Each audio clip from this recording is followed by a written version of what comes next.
Boa tarde, alunos. Tudo bem com vocês? Então, hoje vamos começar mais uma aulinha, tá? Essa vai ser a aula número 2. E nessa aula nós vamos falar de Mesopotâmia, tá? Mesopotâmia. Então, essa vai ser a aulinha de hoje. Vamos retomar um pouquinho? Na última aula, no vídeo que eu passei para vocês semana passada, nós trabalhamos todos os pontos que levaram à formação das primeiras civilizações. E a gente sabe que as primeiras civilizações foram Mesopotâmia e Egito Antigo. Então, essa aulinha vai ser sobre Mesopotâmia e uma próxima aula vamos falar do Egito, ok? Então, a Mesopotâmia é uma palavra grega, tá? Que significa meso, entre,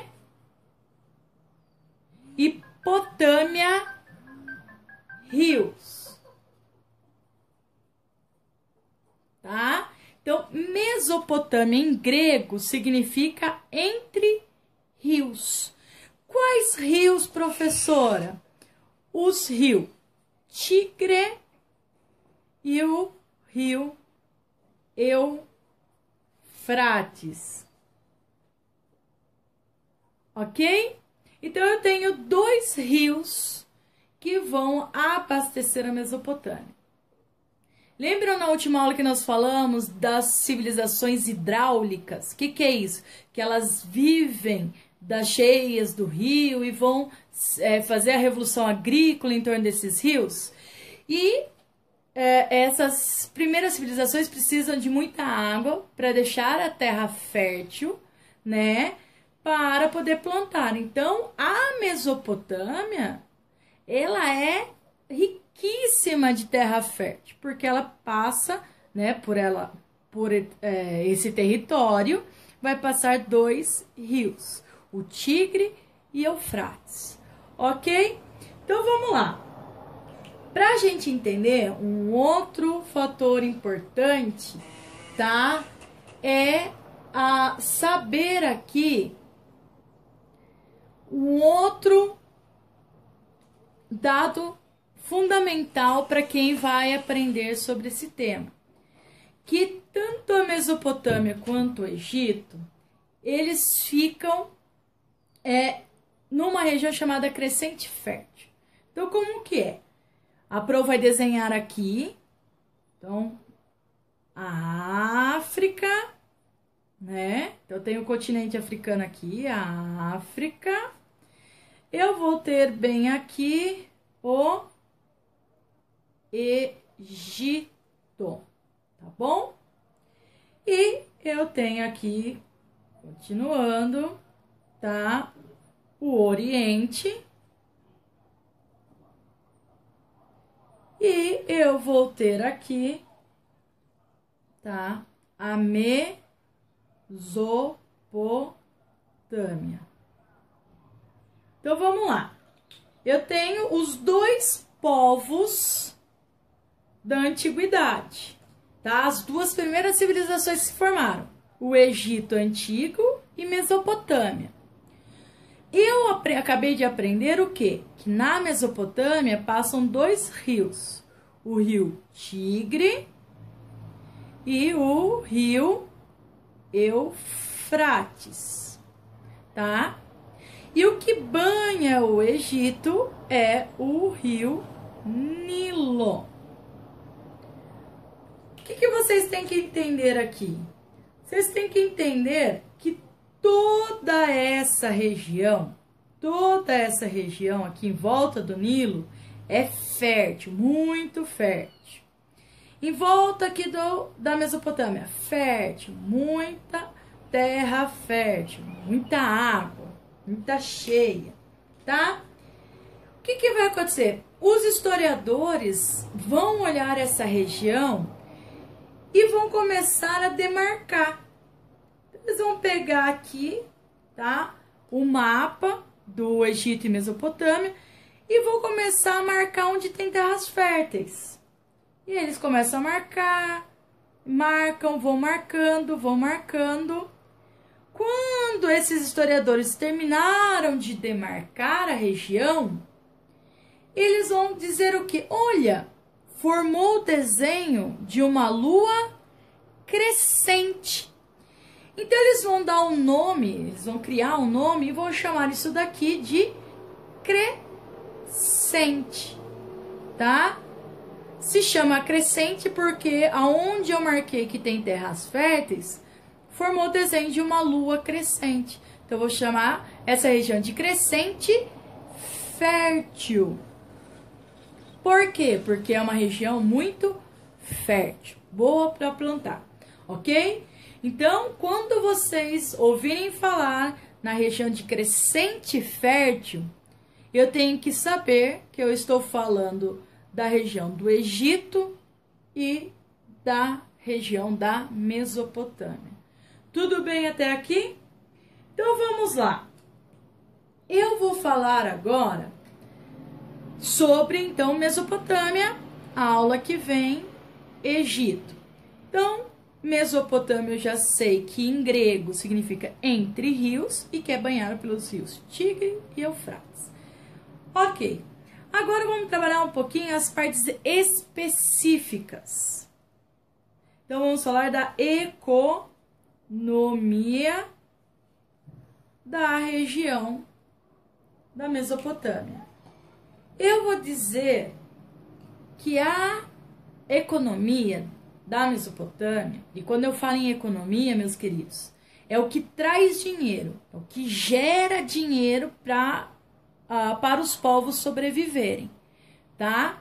Então, o que traz dinheiro, o que traz sustento à Mesopotâmia vai ser a agricultura,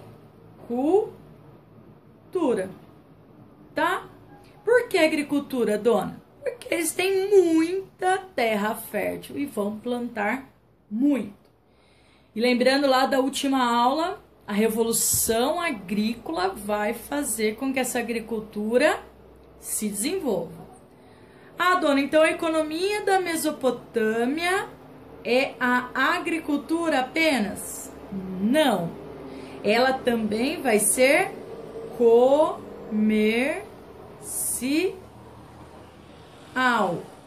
comércio, tá? A gente viu lá que a sobra de alimentos, as trocas de alimentos vai desenvolver o comércio. Então, os povos da Mesopotâmia também vão trazer benefícios com o comércio, tá? Vão enriquecer com o comércio. Lembrando, aqui nesse momento eu ainda não falo de moedas. Eu vou falar futuramente com os sumérios, que criaram tanto a escrita quanto a moeda, que é um povinho lá da Mesopotâmia, mas futuramente. Por enquanto, é a base de troca de alimentos. Fechou isso? Ainda não, falta um ponto. Eu não posso esquecer que o que traz riqueza para esses povos, além da agricultura e do comércio, é principalmente por ela ser hidráulica, tá? Hidráulica é que depende, desenvolve, trabalha com a água. Aí sim nós fechamos. Então, a economia da Mesopotâmia é a agricultura, comércio e hidráulica. Esses três pontinhos vão trazer muita riqueza para a região da Mesopotâmia, ok? Além disso, eu vou ter a política. Qual era a política na Mesopotâmia? Política na Mesopotâmia, meus queridos, vai se chamar teocrática, tá? Vai ser uma política teocrática. Em grego, de novo, vocês estão percebendo que os gregos dão nome para tudo, né, meus queridos? É incrível. Porque os gregos exploravam os filósofos, pensadores, e aí eles vão dando nome a tudo. Teocrático. Então, em grego, significa teo, Deus, democrático governo. Então, o que nós temos aqui? Em resumo, onde um Deus governa, tá? Lembrando, meus queridos, que a gente tem que tomar cuidado aqui. Quando eu falo em Deus aqui, não é o Deus que vocês acreditam hoje, tá? Eles acreditavam em vários deuses.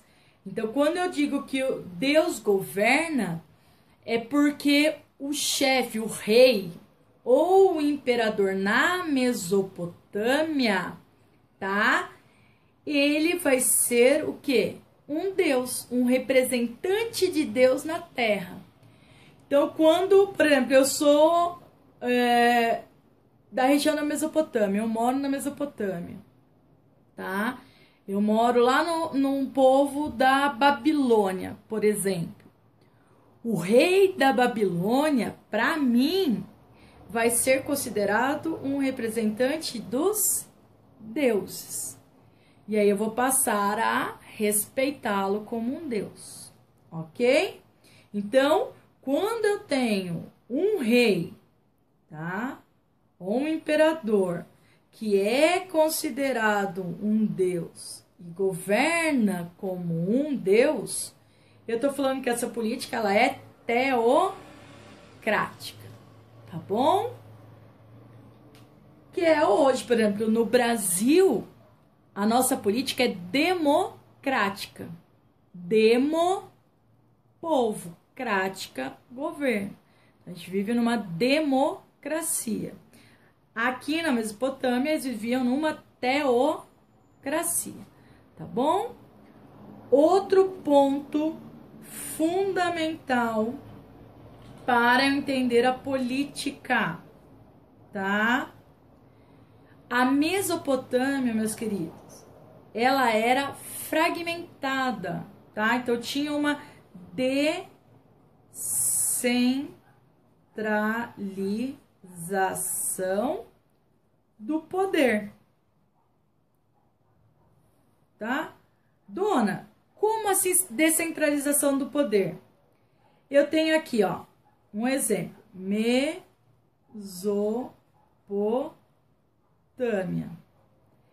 Dentro da Mesopotâmia, eu tenho vários povos. Vários povos aqui.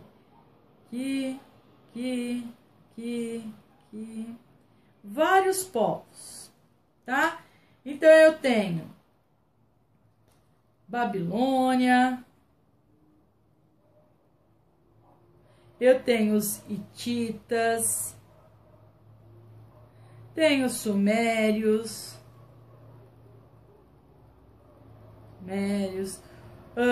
eu tenho aqui os assírios,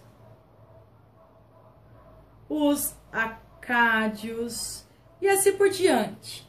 Então, vejam só, a Mesopotâmia, ela não é toda governada por um líder só. Então, não existe um carinha aqui, ó, que manda em toda a Mesopotâmia. Não. Cada povo vai ter o seu rei. Então, a Suméria tem o seu rei, tá? Os assírios têm o seu rei,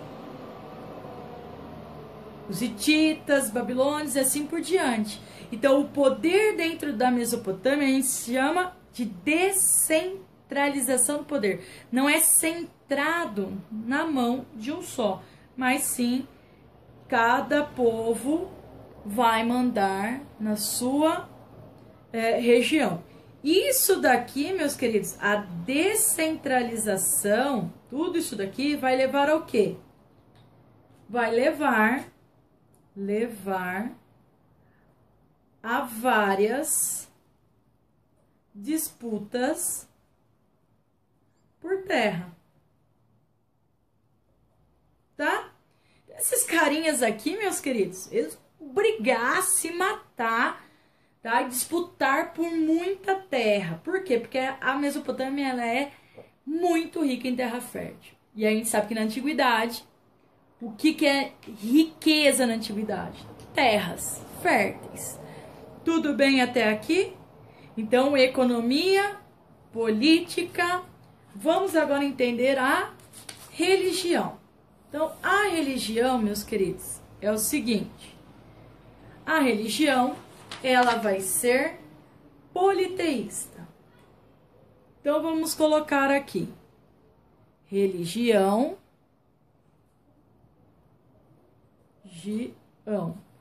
A religião lá vai ser politeísta, tá? Também é uma outra palavrinha grega, que significa poli, vários, teísta, deuses. Então, o que é politeísta? Então, acredita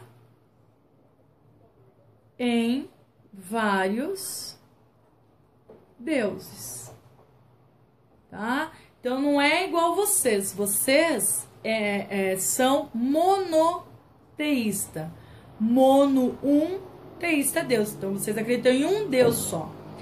Na antiguidade, tirando os hebreus, todos os povos da antiguidade eram politeístas, tá? Eles acreditavam em vários deuses. Fechou aí? E a gente vai pegar aqui e falar um pouquinho sobre mitologia. Então, esses vários deuses a gente vai chamar de mitologia, tá? Que é o quê? Que a gente viu na última aula, criação de deuses para explicar o mundo. Então, a gente tinha comentado isso na última aula. Então, mitologia é isso. É eu criar vários deuses, criar várias histórias para explicar as coisas do mundo. Ok? E por fim, a gente vai falar sobre o Código de Hammurabi. Código de Hammurabi. Nós vimos na última aula que a escrita surge, a escrita cuneiforme, né?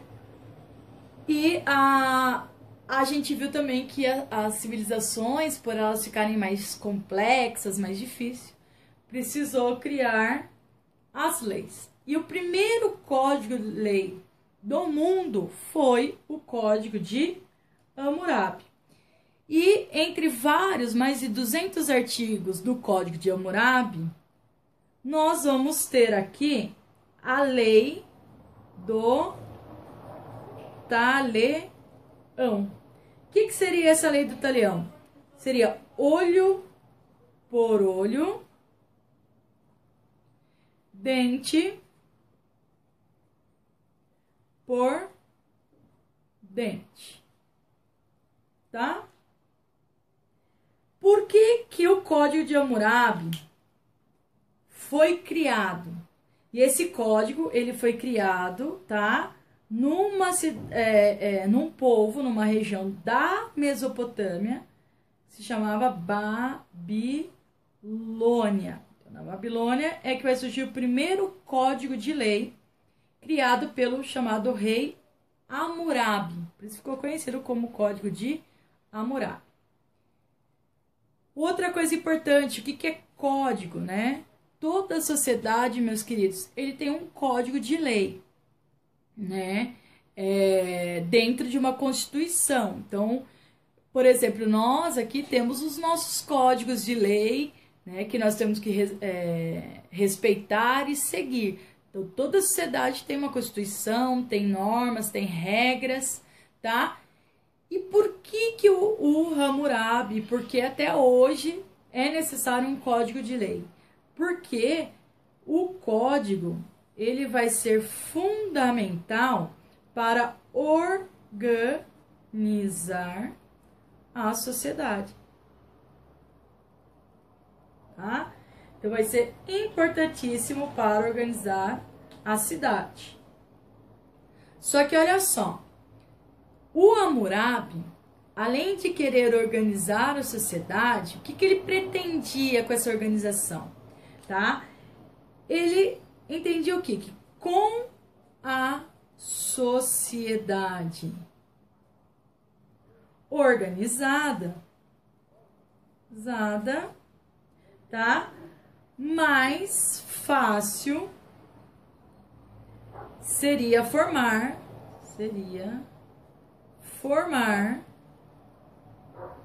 um exército. Porque todos estariam sob o controle aqui do código. E lembrando que a região Mesopotâmia, por ter o poder descentralizado, é importantíssimo aí devido às várias guerras, vários conflitos por terra, ter um exército bem organizado, bem forte. Ok? Hoje, meus queridos, a aulinha vai ser bem mais curta, tá? Para não deixar vocês aí com muita informação. Então, é o que vocês precisam para a aula de hoje. Saber da Mesopotâmia, economia, política, religião e sobre um pouquinho do código de Hammurabi, tá? Esse código de Hammurabi a gente vai fazer um exercício depois. Então, na sexta-feira, tá? Entrem lá no Classroom.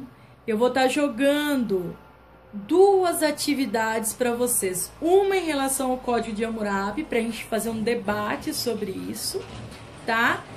E outra sobre a política e a religião na Mesopotâmia, tá? Qualquer dúvida também, joguem lá para mim no Classroom, não fiquem com dúvida, ok? Beijo grande em todos, até!